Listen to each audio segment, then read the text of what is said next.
أعوذ بالله من الشيطان الرجيم. بسم الله الرحمن الرحيم. يسألونك عن الأنفال قل الأنفال لله والرسول فاتقوا الله وأصلحوا ذات بينكم وأطيعوا الله ورسوله إن كنتم مؤمنين. إنما المؤمنون الذين إذا ذكر الله وجلت قلوبهم وإذا تليت عليهم آياته زادتهم إيمانا وعلى ربهم يتوكلون الذين يقيمون الصلاة ومما رزقناهم ينفقون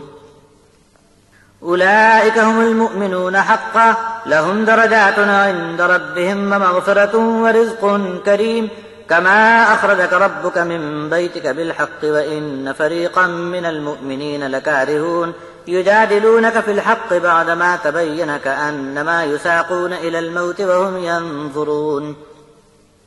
وإذ يعدكم الله إحدى الطائفتين أنها لكم وتودون أن غير ذات الشوكة تكون لكم ويريد الله أن يحق الحق بكلماته ويقطع دابر الكافرين ليحق الحق ويبطل الباطل ولو كره المجرمون إذ تستغيثون ربكم فاستجاب لكم أني ممدكم بألف من الملائكة مردفين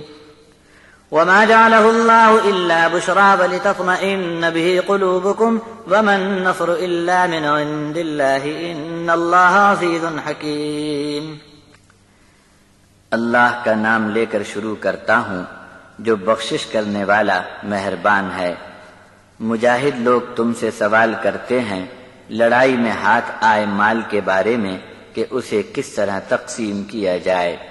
تم کہہ دو کہ یہ مال غنیمت اللہ کے لیے اور رسول کے لیے ہے، بس اللہ کا لحاظ رکھ کر کام کرتے رہو اور آپس میں معاملات صلح صفائی کے ساتھ درست رکھو اور کہنا مانتے رہو اللہ کا اور اس کے رسول کا اگر تم ایمان والے ہو.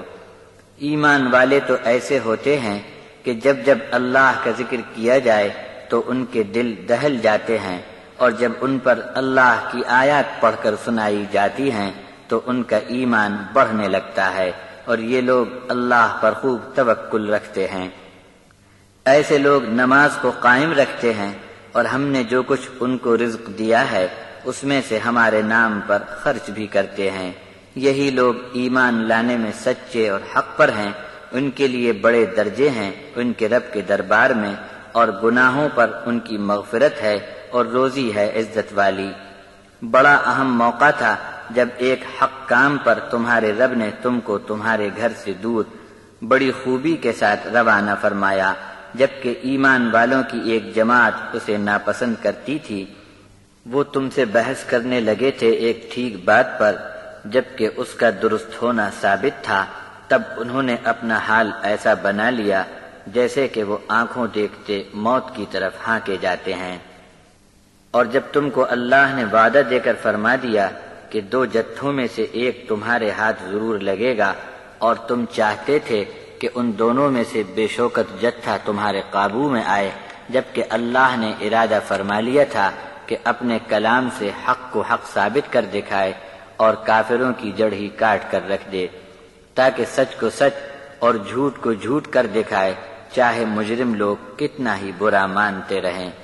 جب تم اپنے رب سے فریاد پر فریاد کیے جا رہے تھے اور اللہ نے تمہاری دعا قبول فرما کر بشارت دی کہ میں 1000 فرشتوں سے جو سلسلے وار آئیں گے تمہاری مدد کرنے والا ہوں.